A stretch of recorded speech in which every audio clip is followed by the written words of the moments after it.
because I don't know why I keep it in. I don't know why I did before.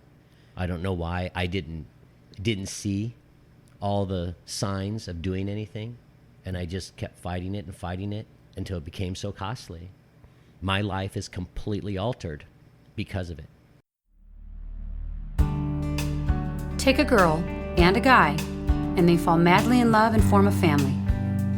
Sprinkle in some counseling degrees and a doctorate, a dream of transforming relationships as we know it.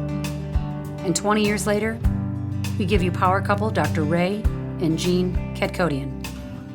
And this is their podcast, Couples Synergy. Welcome back to another episode of Couples Synergy with Dr. Ray and Jean. I'm Dr. Ray. And I'm Jean, and this is our podcast about love, marriage, and relationships. Be sure to check us out online on our Facebook page, Couples Synergy, or our website, couplesynergy.com. And be sure to subscribe to our podcast or send us any suggestions on topics you'd like to hear more about.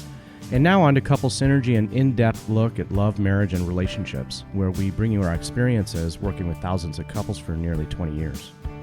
You know, everyone says you need to work on a relationship, but nobody teaches us how. So we've created this podcast to teach people what they can do to create the relationship they've always dreamed of with the partner they fell in love with. In this episode, in honor of Veterans Day and in memory of Jean's cousin, Corporal Patrick O'Reilly, a young Marine who just recently lost his battle with PTSD and depression, we will be interviewing two separate combat vets. And we will be talking about their experience serving in the military and how their experience shaped who they are now and how it affects their relationships. We want to welcome Jim to the podcast. Jim, thank you for joining us on Couple Synergy. Thank you for inviting me. Maybe we could start by, you telling us when you served in the military, how long you served, and what was your rank. Okay, I enlisted in 1984, and I served until 1994 on active duty, and then served another 3 years on reserve time. Yeah. And I know this means something very different to vets, but I guess it's really the only thing that we know how to say and what to say, and that is thank you for your service. Yeah, a lot of people like to say thank you, and it's interesting because it depends on the individual how they take it. And right now, as you may have interviewed other vets, there's some vets who take that negatively and some who take it positively. And I had a really good conversation with a gentleman last night at the pub, and he had thanked me for my service, and he got nervous because his father was a vet, and he goes, "Well, wait a second, is that cool?" And I said, "Absolutely." I said, because I know it came from a place of appreciation and from your heart, and that you're thanking me. I said, so I get that you're nervous, and a lot of guys take it that when they hear that, they feel like they're being thanked for the horrible atrocities that they did in the act of war. Yeah, right. And for me, I've, in my life, learned to separate that out. I get when somebody comes up, wants to shake my hand, they want to tell me, great. And even in my time when I first discharged and came back, and I was at a party with some friends, I actually had somebody call me a baby killer for the first time. Wow. Something I heard somebody call my father, right, and whatnot. And it was really interesting that people still hold that sort of animosity for such a long time. For such a long time. Yeah. Well, no, it was just in regards to the fact that they thought in Desert Shield, Desert Storm that we killed a bunch of kids, Mm-hmm. Yeah. And that wasn't the case, And how old were you when you enlisted? I enlisted at 17, but actually 18 is when I left for boot camp. How did you decide to go into the military? Well, I have a lineage of that in my family. We've all served. The men in my family have served. It was jokingly said by a relative, and I can't remember if it was my uncle or one of the grandfather, but it was something about, we have served since we've been conquered. We fight for them now. Him being Native American, that was sort of his attitude. Oh, okay. So that's interesting. Right. Yeah. So, and then of course, the earlier male ancestors, great-grandfathers and whatnot, served in the Army, and then one of them flipped and went Marine Corps. How did you decide Marines or Army? Oh, that was an easy one, that uniform, the mythological sort of idea that people have of Marines, that we are the best, that we train to be more than what people think they can do, and you honestly learn that, yeah. as you have on the trail. Yeah. Uh-huh. Absolutely. Right. The eliteness. Yes. Yeah. Yeah, it was. It There's- was to be elite because I there's had much friends who more. joined the Army. Yeah, there's much more camaraderie and connection with the Marines than there is in the Army. Indeed. It's interesting because when I first joined, I didn't really think of the whole fact that it is rather cultish. Mm-hmm. Yeah. And as much as while you're in, you're thinking, I hate this, and I'm never going to be that guy. And here it is many years later since discharge, and I hold that, true to my heart, Yeah. as indicated in, my purchase of T-shirts and, my bravado of being, that hoorah Marine. So, It permanently changes you. absolutely. Yeah. Yeah, I am definitely a Marine, first and foremost. Yeah, and try to conduct myself as such. How many times were you in a conflict during your service? So active conflict would be somewhere in the neighborhood of 7 to 10 times. Yeah, depending on how you look at it. There were situations where we were just taking fire, and then there were situations where we exchanged. So, yeah. And how old were you at that time? Between 18 and 22 years old. Yeah. And how has your experience being in the Marines and also, seeing conflict, how has that impacted your life? Greatly. Yeah. It's hard for me to really pinpoint how it has because I'm learning every day how it has, even still now. Well, And it, for me, I didn't know until I moved to Illinois. Mm-hmm. So let's go. So I got out in 94, right? So 97, and I didn't know I had any kind of issues until 2001 when I moved here to Illinois. I didn't even use the VA until I moved here to Illinois. What So- happened? So moving was a huge endeavor, costly. We moved here a month before 9/11 happened. And immediately upon 9/11 happening, about a week later, my boss said, well, we're going to be shutting down some offices and you're the new guy. So, I was downsized. Right. And then I got another job, and with each downsize, so did the pay. Yeah. And then we got to a situation where my ex-wife and I were starting to divorce, having the problems. I was drinking heavily. I was ignoring what was really happening to me.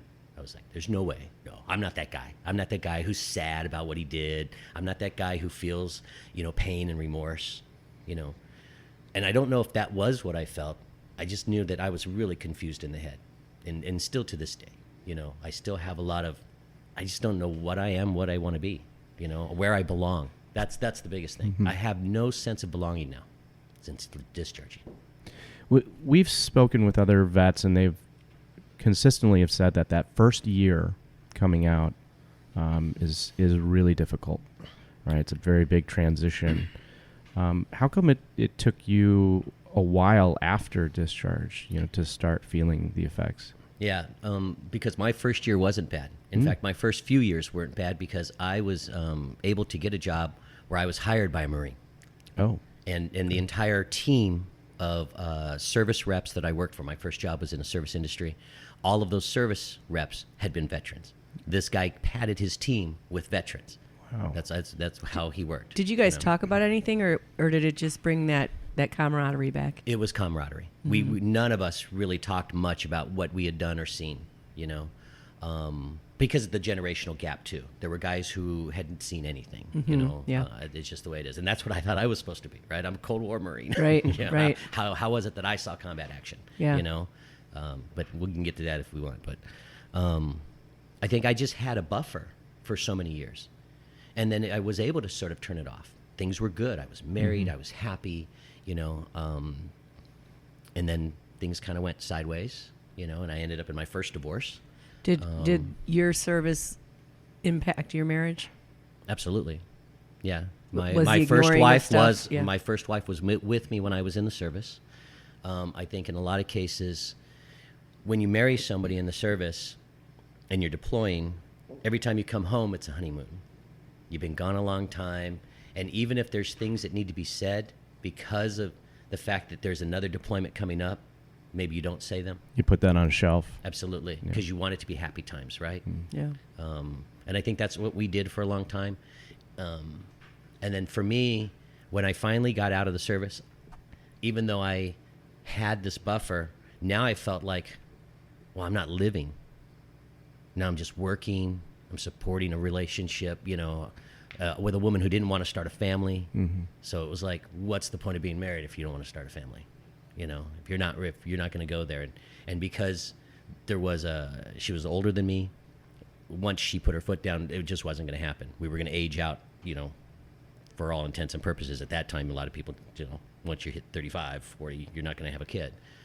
So that's, I think, what happened there. And then again, the bottle, Mm-hmm. I was heavily drinking. Well, I heavily drank as a Marine. So I don't think that even changed. I think I drank just as hard in the Marine Corps, came out, and just continued that.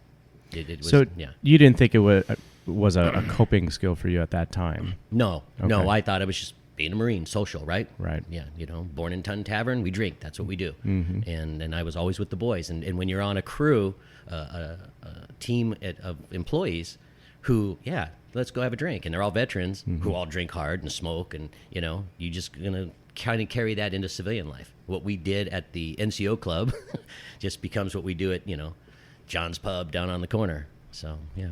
So possibly being surrounded by the vets, it felt like you didn't get out. You didn't come out of the Marines. Is it because you were now surrounded, with other former, vets as well? Absolutely. In fact, because the way the leadership was, he kind of ran us like Marines. He told us to do something, we hopped. He was for all intents and purposes, he was the colonel, right? Yeah. And senior reps and so on, everybody had a place. So it felt very much You just got a new militaristic. MOS. Exactly. Yeah. Right. Yeah. Transferred. Right. Yeah. So it was kind of interesting, and I did that for many years, and then subsequently managed to keep that job through divorce. And then took on a second job. You talked about the confusion, like you not even knowing for sure what you were going through. I think that's really common, and I think if you think back, was there any signs that you might have been other people could have noticed that would say, hey, are you doing okay? Yeah, absolutely. In fact, getting back, because I know we got off track of your original question, things were coming to a head. There were people telling me, hey, you're drinking pretty hard, coming into work, and you reek of booze, people let you know. And that was happening. But I was disregarding it, I was like, oh, yeah, I just had a rough night, or just dealing with some stresses, financial, or got to get these contracts done, kind of stuff. And I think I just blew them off, and none of them pushed. Yeah. People didn't, I think, know where to go with me. And back then, I was quick to fuse and explode. Rage comes quickly to me, easily, having grown up in the environment I did. So then, add Marine Corps to that, and then add someone who's dealing with pain but doesn't know it. And anytime anybody said anything to me, immediately defensive. We've heard that from everyone. Absolutely. Mm-hmm. And pushing them away such. Yeah. Pushing them away such. Several girlfriends after my first divorce tried to intervene, and I was just evil. I was really mean to them, and those people won't even talk to me anymore. Yeah. It's interesting that my first wife will still talk to me. We're still friends. Just sent me some love about the birthday on Facebook, and even my second wife, we're still very close. But there was these in between where I guess I just really didn't care about them much. Yeah. They didn't hold anything to me, and how dare you? You don't even know me. We haven't been together that long, and I think there was a lot of that there, and knowing, I think, inside that something was wrong with me, but I didn't know what it was. Yeah.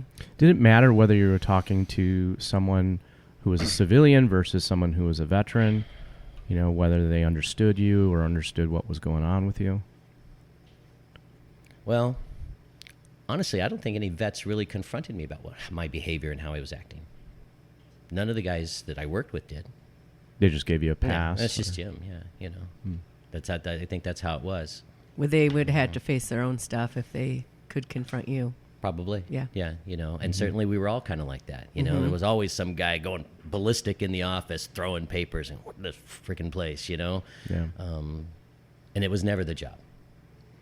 We all knew it wasn't the job. Mm-hmm. I think we all knew, just everybody was just lying to themselves. And then none of us wanted to be weak, right? Sure. That's the number one thing that I've run into in my friends, and certainly I think for me, I've become very introspective because of my lifestyle, making me spend a lot of time alone in a tent somewhere gives me an opportunity to think, which is the worst thing that vets want to do, right? Yeah. That's the number one. That's why we drink. That's why, we use distraction, Mm-hmm. right?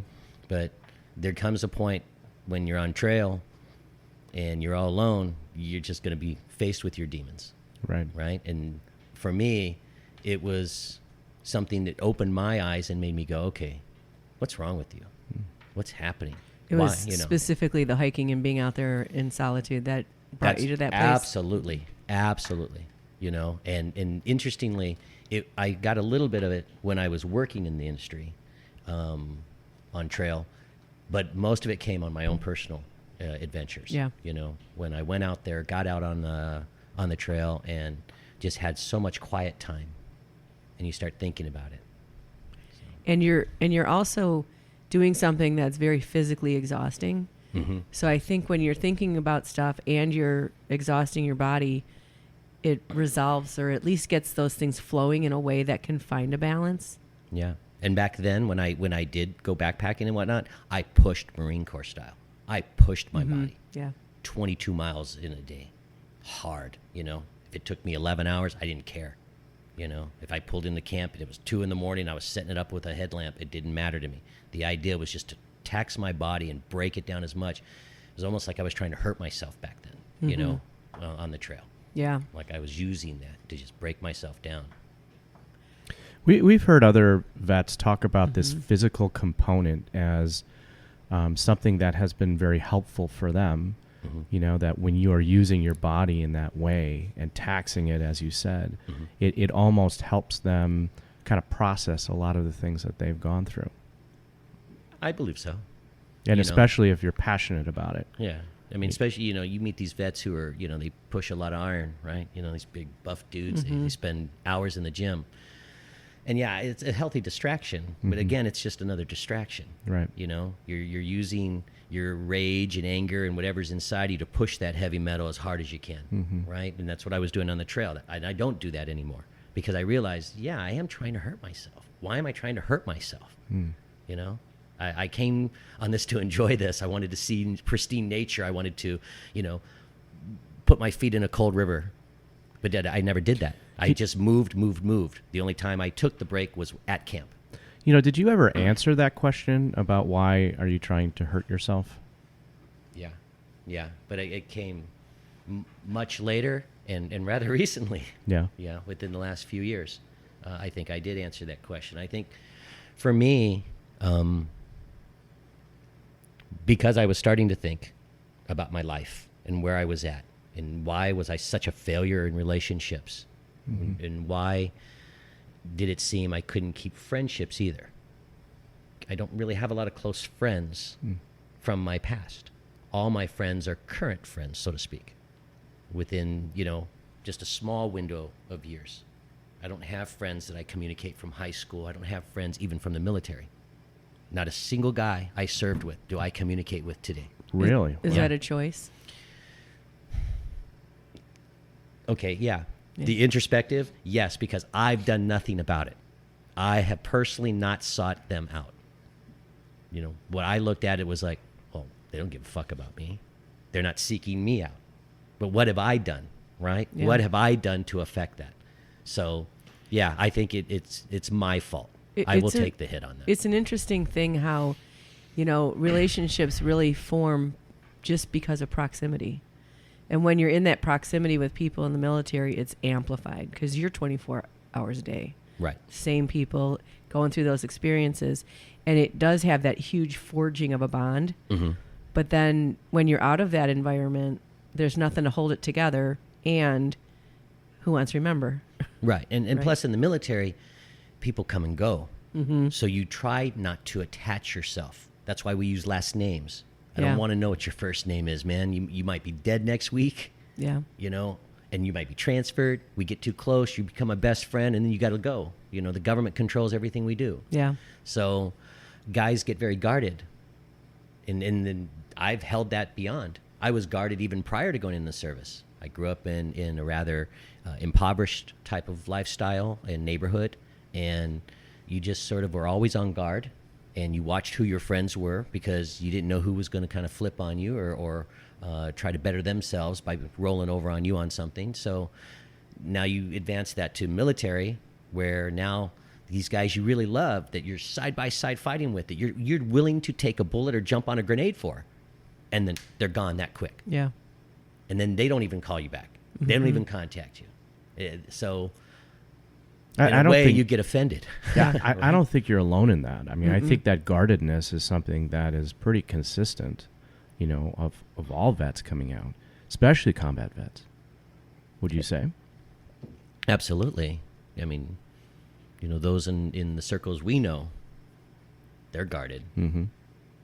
It's part of the training. Yes. You're not supposed to show anything. You're supposed to keep your shit together. Exactly. Mm-hmm. And then some of it, I think, comes with OPSEC training as well. Mm-hmm. You want to talk about what you did, but you're not supposed to talk about what you did. Especially for me, I'm all pre-internet. I'm all pre-CNN covering everything, pre-Fox, pre-cellular phones that were in your pocket all the time. Mm-hmm. When I served, I actually got busted, actually charged with an NJP for having an Instamatic camera that I tried to contraband. Wow. With pictures of just the guys. Yeah. So I have no pictures, hardly any. Wow. And what pictures I did have, the bulk of them were destroyed in a flood when I first moved here. So that's painful too, that I can't look back on it, and the names are forgotten. And when you're serving a 10-year career, you serve with like 50 Joneses, 90 Smiths, Yeah. The unique names are the only guys you even halfway remember. And you get it all crisscrossed. Yeah, I don't remember a few, but not.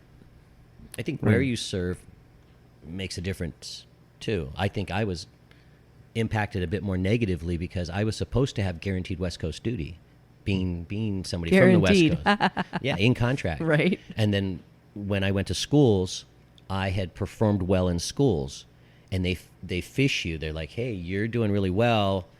We can kind of change your MOS structure and put you into something a little different. And that's how I ended up in the echelon of teams that I did.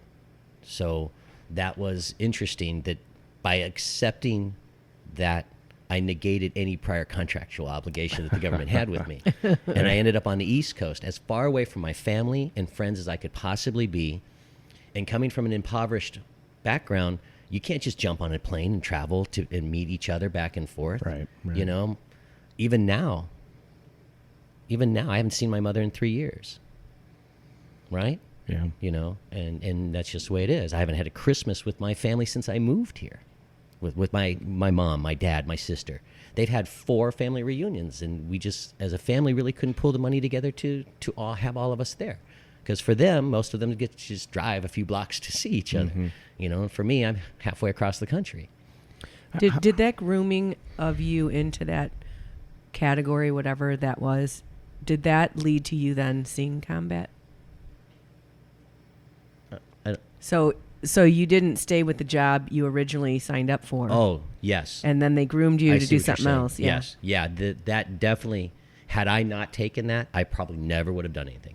I'd have been that Cold War Marine sitting at some base, getting drunk, doing nothing, No, I ended up getting into a situation where you did things outside of what everybody else was doing. Absolutely. Like a specialty type of team. Specialty team. Absolutely. Right. So how long have you been in Illinois now? This will be my 18th year in August. 18th year. Mm-hmm. And you said that once you came to Illinois, that's when things really came to a head for you. Because of the stressors, losing jobs. I lost 3 jobs in less than 4 months. High-paying jobs. Wow. And the final job that I did end up with paid $32,000 a year.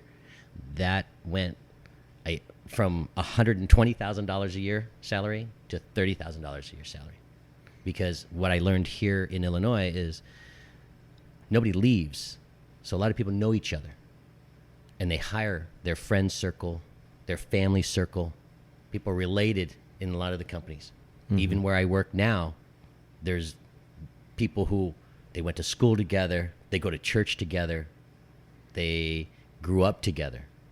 So when you're trying to be an outsider here, and I was very much an outsider when I first came here, I couldn't even figure out which way was east and west if there was no sun, because there were no mountains for me to look at. Right. You know, the clouds don't form the same. Very it's flat here in Illinois. And very easy to get twisted around if you don't know the building geography. You know, give me land and a map, I'm good to go. But, you know, throw a bunch of buildings in the way until I know which building is what. I mean, for a long time, I was messing up what was, you know, Willis Tower, you know. Yeah.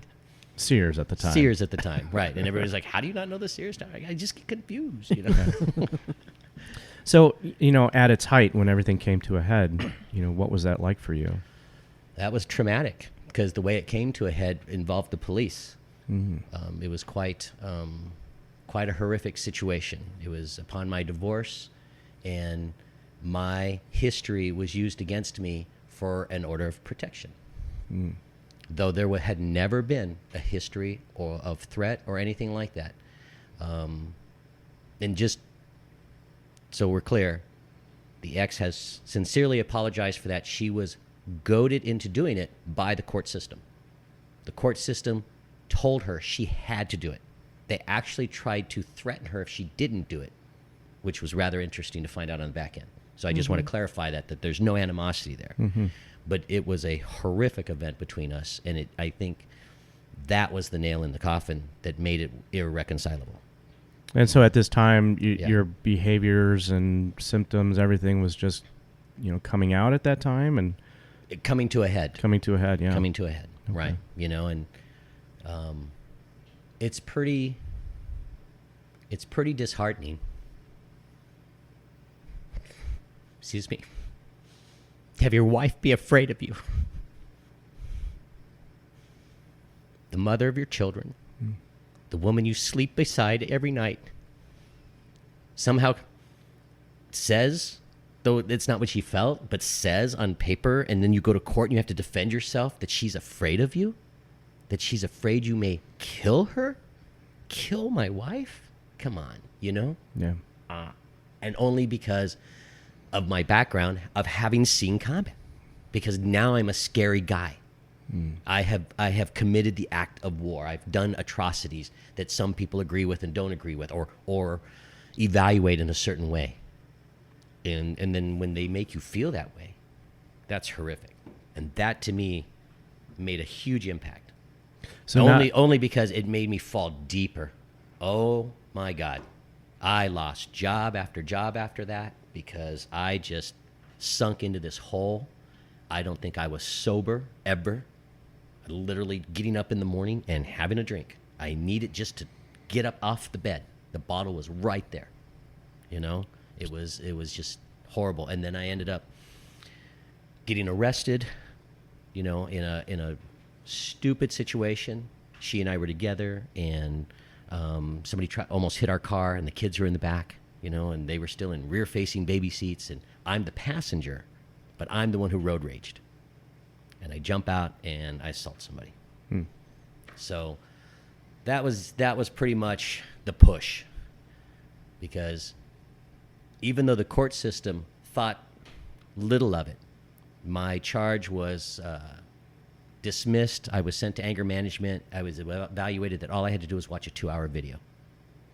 Because that's all you need, right? That was interesting. That's what their court-appointed psychiatrist or therapist assessed after talking to me about the situation.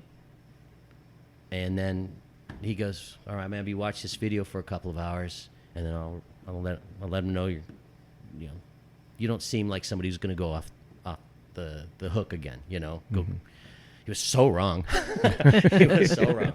And I think maybe I sold him on that, right? Yeah. You know, I came in looking professional, suit, tie, you know, I still had military haircut. And as you know, I still sometimes carry myself very militarily, very professional. And there are times I use that as a defense mechanism, you know, to keep people sort of thinking of me in a certain manner and a way. It's the guardedness. Exactly, right? Yeah. Right. And I think that's what I did to him. I think that's what, and I sold it well. Yeah. So, you know, it's interesting. I was thinking your perspective of the world changed after seeing combat and being in the military, but the world's perspective of you changed also. because of what they knew, what you'd been through, and the fact that you had seen combat. Oh, absolutely. Because I really had told nobody. Mm-hmm. Nobody. And- Even and my it wasn't- family. it wasn't That's really why wartime. Yeah. I Yeah. mean, that's why I said there are people I really don't want to hear this. Yeah. In my family. I don't want them to know. I don't want them to probe. How come? You know? Because they're judgmental. You have a judgmental family. Mhm. I think you're the only one out there that's got that. You know, and then, coming from a Marine Corps lineage too, and my dad certainly had issues. Yeah. Absolutely, because he created a lot of my issues before I ever got to the Marine Corps. And then certainly, it just, I think there was a way that they carried themselves. I never heard my uncles or grandfather or anybody bitching about their service. They were proud men, proud to serve, proud to kill them commie bastards. But I think a lot of people use that as a defense mechanism. Yeah. An extreme hatred of your enemy as the thing. Justification, I mean. Right. Also, yeah. Right. Do you? Only when it's appropriate, meaning that there were situations where I have and hold no remorse for taking those men's lives. And there are situations where it might have been questionable. Yeah, Right. because there's a difference between a bad person and bad people, a whole group of bad people, Right. who are actually just doing the same job you're doing. Right. Yeah. Yeah. But I didn't really want people to know. That was the interesting thing too. When I came out, I just wanted people to assume that there was nothing on, because I wasn't supposed to talk about it. We didn't learn till later during, Oliver North's scandal and during, the drug war things that we were doing. That came later. People didn't understand what we were doing at the time, or didn't know what we were doing at the time.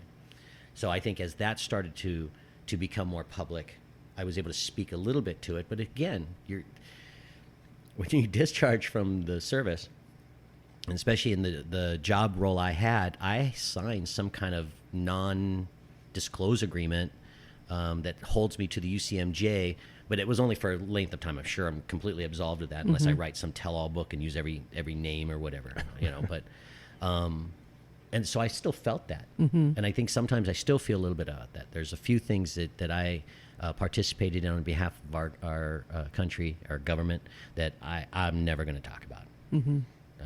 I'm just not going to go there. No one needs to know that. Did you ever get any support or direction from the VA, upon coming out of the service? Did they provide services, for vets, for this particular reason that we're talking about? When I got out, no. Like I said, I did not actively do anything with the VA until I moved here several years later. But that was by choice? By choice, yes. Okay. Yeah. At that point, I knew that I needed somebody who knew what my issue was. Do you mean that on psychologically and physically? Yes. Okay. Yes. Are they helpful? Yes. Yeah. The facility I go to is one of the better facilities for a veteran to go to because they serve active duty personnel as well. And I have learned in researching the VA whether or not to go downtown to Chicago or to go to North Chicago, that the decision to go to North Chicago is the much better one. Yeah. If you are dealing in Chicago, make the trip to North Chicago. Your service from them will be much better. They will be more understanding. They're more open. It's less scary. When I first had to speak about it, my concern was, what if they locked me up? What if they put me in some kind of held room for evaluation or something? And when I discharged, nobody asked me anything. But I know that the new guys now, they go through some kind of long questionnaire and this whole process, right? Because they're concerned now. The government's concerned about their troops coming back. But nobody did that for me. So now I go there, and that's the first thing they ask you. Well, how do you feel? They get right into your head before even finding out you're there for a runny nose. And that's a little off-putting. But once you sort of get beyond that and you realize they are really there to help, at least at this facility, that I think you can do pretty good. And it can help you. Because it has helped me. It has help me knowing that at least there's a place I can go where even if I don't have a doctor's appointment, I can just sit there and talk to some old vet and know that he had it worse, or maybe I had it worse, but he's empathetic to it, and vice versa. So and that's kind of really interesting. encouraging to hear, right? That Yeah. there are services out there for Absolutely. people that might be suffering. But, you know, we're also talking about why you kept it to yourself for so many years. How can we help, you know, those out there that are keeping it to themselves? Well, I don't know, because I don't know why I keep it in. I don't know why I did before. I don't know why I didn't see all the signs of doing anything, and I just kept fighting it until it became so costly. I mean, my life is completely altered because of it. I am not as successful as I should have been. I was there. I had success and lost it. I'm not as comfortable in relationships anymore. Scared, unfeeling, shutting off the emotions in some cases. So Keep working at it. It'll come back. every day, Yeah. every day is a process. So you talked about, you know, the hiking and sort of putting your body through a lot of almost abuse and the drinking. Were you ever consciously thinking about taking your life? Wow. Yeah. Yeah. In fact, if I went in my storage unit, I believe I have 2 letters to my most recent ex-wife and my kids. Yeah. Yeah. What made you not? My kids. Yeah. Yeah. Glad you're here. So am I. Yeah. Thanks. Yeah. Because if I hadn't had kids, yeah, I'd have been done for. Yeah. Yeah. But disappointing them was going to be a bad thing for me. I couldn't do that. Yeah. Yeah. That's such an important thing. You know, obviously my family's going through that right now, and just the outpouring of people that wanted to help him Yeah. after it was too late and he was all locked up by himself on it. You know, it's such a devastating thing for everyone that cares about you to live with if you kill yourself. Yeah. Well, it's just a powerless feeling, Yeah. you know, on the family side. You're the first people I've ever told. I've never talked about that. I've never been asked. You know, and only because I know you, I think I answered. If you were two strangers, I don't think I could be this open. You know, I don't think I Well, could. we are honored, Yeah. truly. I'm honored that you asked me, because if it does help somebody, then it's worth it. You know, I don't know why guys feel afraid of it now, because it is becoming more accepted. Everybody has PTSD. Everybody, whether you served or not. Women are coming out of relationships with PTSD. Kids are growing up in abusive families with PTSD. I had PTSD before I joined. My father used to beat me horribly. Old school capital correction, you know? And literally where I couldn't go to school. Would beat my mom because she would intervene to keep me alive, because my dad would get maniacally out there because he was a vet, right? Yeah. So, yeah. So I think we all have it. So I agree. So now I'm no longer afraid of it. Now, for me personally, I'm open as much as I can be. If I trust the person, it does take a little bit. I got to know that what I say is between us, that you're not going to laugh. You know, you're not going to judge. Right. You know, that's the most important thing, because if someone wants to divulge a deep, dark secret that they feel pain about, you can't. It has to be someone that you know isn't going to be afraid of you. See, that's that whole thing I had with my ex-wife. It's like, it never dawned on me that people could possibly be afraid of me, that I knew in my world. That just the sheer fact that they could hold whatever I did in a uniform on behalf of the United States for freedom, for the fact I'm just a poor kid, needed a job because I wasn't going to go to college. You know, I could barely go to high school. So you do feel this sense of, well, yeah, I wasn't this great kid, but now I'm this great man because I served my country. I did something for the greater good. I wasn't self-serving. I served someone else. And that's something I still hold today. I live in a community where 90% of the people around me are self-serving individuals. They chose college, no service. They don't volunteer in any manner. They're wealthy. They are entitled. They just act horribly. It's all backwards. Right. Yeah. Right. And then I see sometimes when I come walking into one of those posh coffee shops and I'm wearing the colors of Marines, or even the blue line or red line to support law enforcement. And they turn their nose, and I'm like, this is what guarantees your financial wealth, is people like us who are willing to sacrifice ourselves, both physically, emotionally, and with a direction of career path that isn't going to be this golden lined streets and whatever I want I can just pay for at the drop of a hat. They still struggle. We expect Marines and soldiers to go out and lose their lives for $50,000 a year, and law enforcement and firefighters too. Right. Some of them do hit the bigger numbers, but that takes years to get there if you survive. So it's interesting that people who make millions of dollars would turn their nose or somehow pass judgment because you see it in their eyes. We ain't stupid, especially military. We've been reading people forever. So when you walk into a room and you see people's eyes, their face, you know what they're thinking, you know what they're feeling. You can tell their politics, so to speak. I just want to go back a little bit to what you said about everyone having PTSD. And really what happens in our body is that when we have a physical threat, we dump in all these chemicals, adrenaline and cortisol, and then once the threat is over, we go back to our parasympathetic nervous system and say everything's fine. But when it's emotional, those chemicals just keep pumping because there's not a physical threat and there's no resolution, there's no all clear, there's no I'm safe now. Right.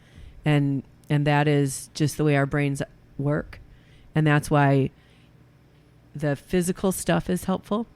The talking through it is helpful. Right. And, I just want to recommend that book again, The Body Keeps the Score.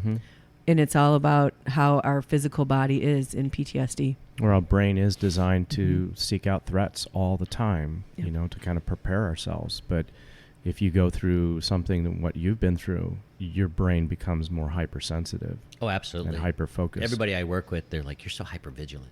You see everything.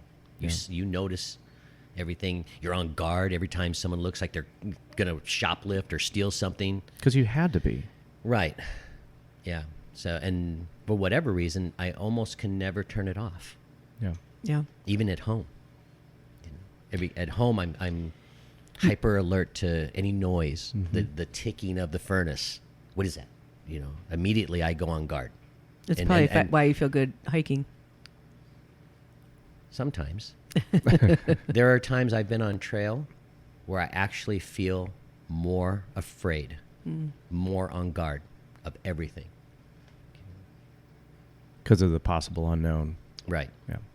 Or I'm afraid of what I might do. A lot of cliffs. Very easy to get lost in the woods. Very easy to just fall asleep on a cold mountain somewhere. Right? Yeah. Yeah. So passive. Yeah. Yeah. The easy way, right? Not so ugly. Yeah. Doesn't even look like. Right. Yep. So it's... And the struggles. Right. Yeah. So sometimes I am worried about that. And for me, I unfortunately had spent so much time on the trail alone. It's hard to get partners, and for me to take someone out, I really got to click with them. And that's my problem. I don't click with people. I don't really have a best friend. I don't really have a relationship that I'm in now where I feel comfortable that she's going to be participatory in my adventures. I don't trust her. There is ways to start to heal your brain, Mm-hmm. it's meditation. Not sexy, but that's what it is.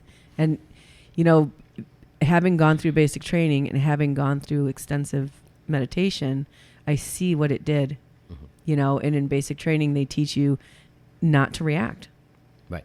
You know, something hurts, a bee stings you, you don't move, you don't react. And in meditation, you force yourself not to move and feel at the same time, and you start to process again. And that can change the wiring in your brain.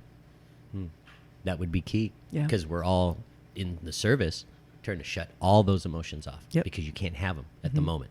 You can't react to the man next to you falling at that moment. Right. Because you have to, A, protect yourself, Right. protect the others around you, and attain the mission objective.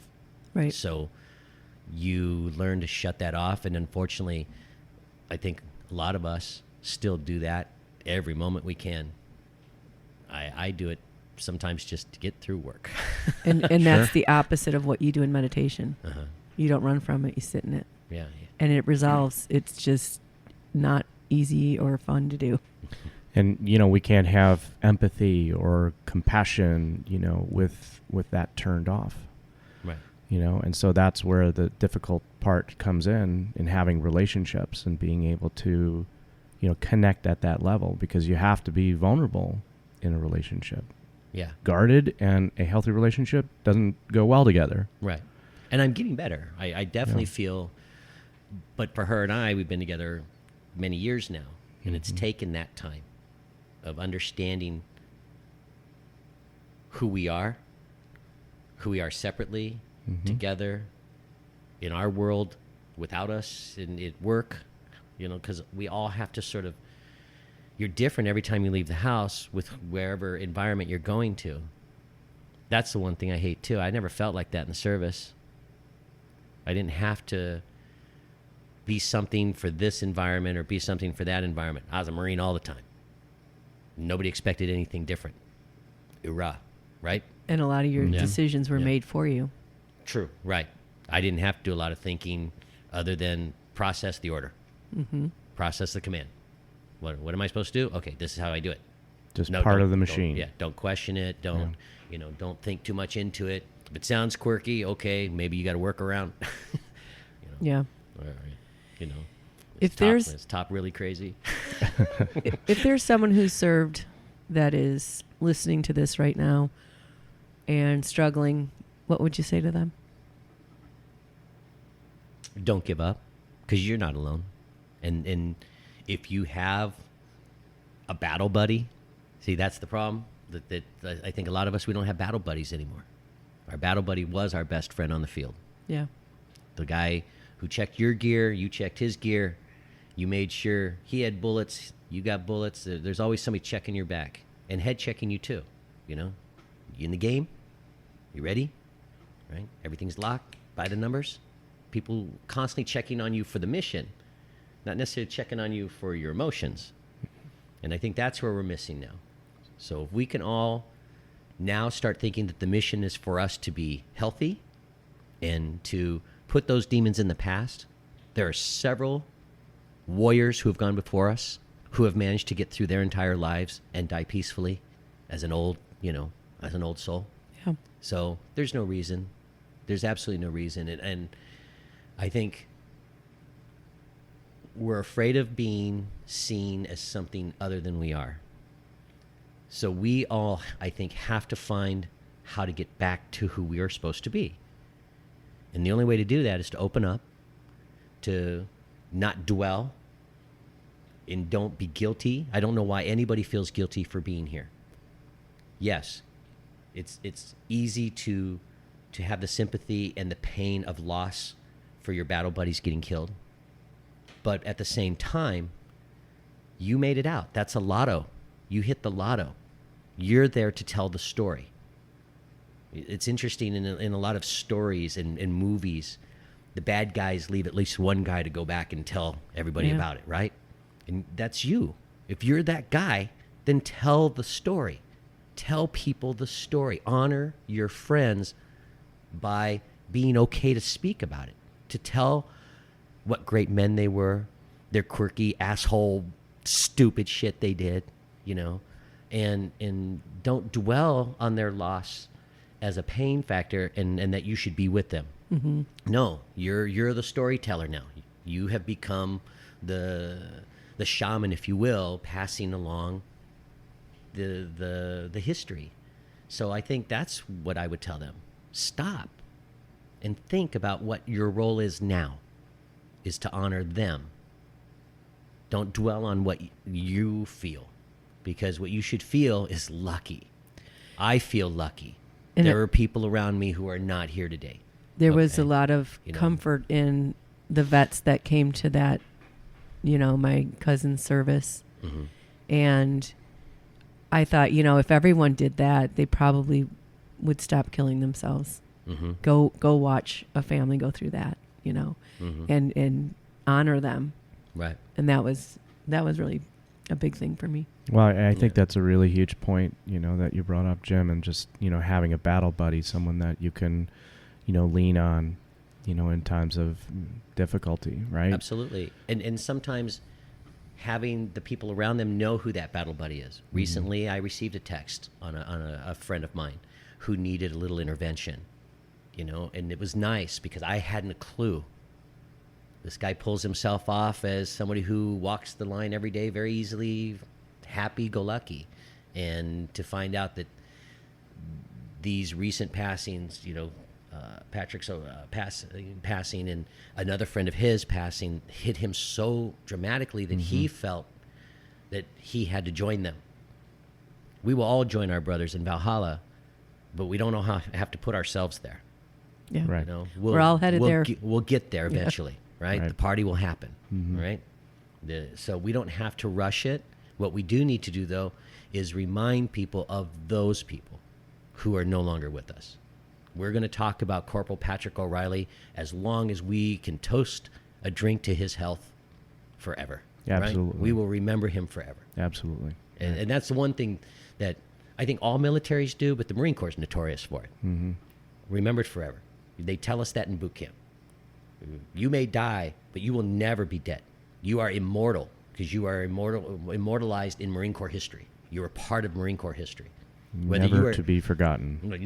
those guys right now who, just to be a bit more current, who fought in Fallujah, those guys, they are, what do you want to say, the new story of the atrocities of war, how horrific it can be, how experienced we are at it. I think some guys actually may hold a little, what do you want to say, guilt or fear for having the skill set they have. I had a guy I worked with for a while. He had that. He didn't like that he knew how to kill people, with his hands, a knife, and all that. Because I wanted to train with him. I wanted to do a little martial training. I like to keep up with those type of things. But he was like, I can't do that. No way. He was very like. He was ashamed of it. Yeah, he was ashamed Right. that he had that skill set. Right. And I don't know why. I don't know how people get there because he never told me. Yeah. Nor did I ask. Right. I think that's the big problem. We're all waiting for somebody to say something. Right. And nobody's talking. Yeah. Where none of us are saying anything. We're all just staring at walls. One of the things that my uncle said when we interviewed him, he's a Vietnam vet, was that if you say, how are you doing? And they say, okay, he said, that means they're not doing okay. Right. Yeah. He's like, they should say great. And if they're not saying great, they're not okay. Right. Yeah.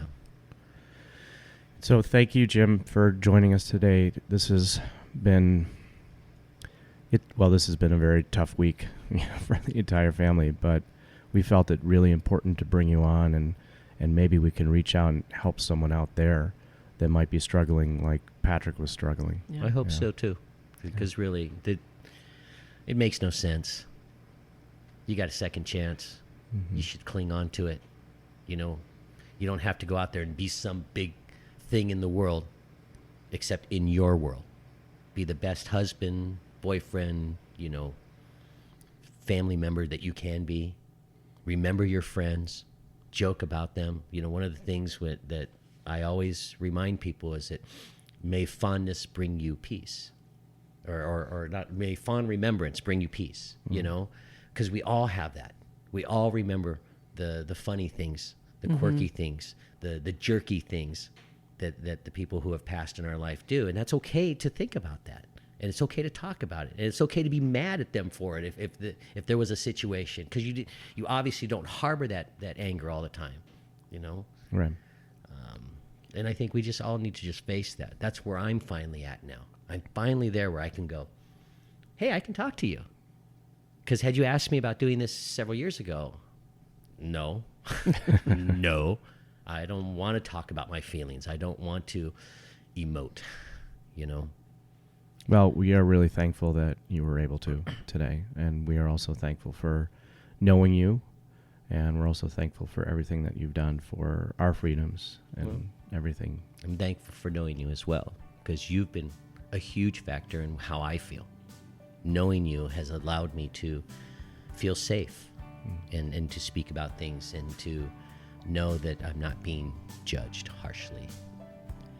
Human beings have been sharing their stories for thousands of years to bond and heal and grow. And we hope that by you sharing your story, it's enriched your life and the lives of our listeners.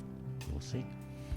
For all you listening, please subscribe to our podcast and please leave a review. It really helps us. If you have any questions, comments, or topic suggestions, again, please email us at contact@couplesynergy.com. For more information about Couple Synergy and our programs such as Relationship 101, the Couples Weekend Intensive, and our premier program called Couple to Couple, look us up online at couplesynergy.com. And if you know someone who could benefit from this episode, please download it and share it. And thank you for listening. Until next time, synergize your life, synergize your love. You have been listening to Couple Synergy with Dr. Ray and Jean Ketkodian. Couple Synergy was recorded, edited, and produced by Dr. Ray and Jean Ketkodian. Voiceover and music entitled Breathe and Let Go was recorded and composed by Gina Gonzalez.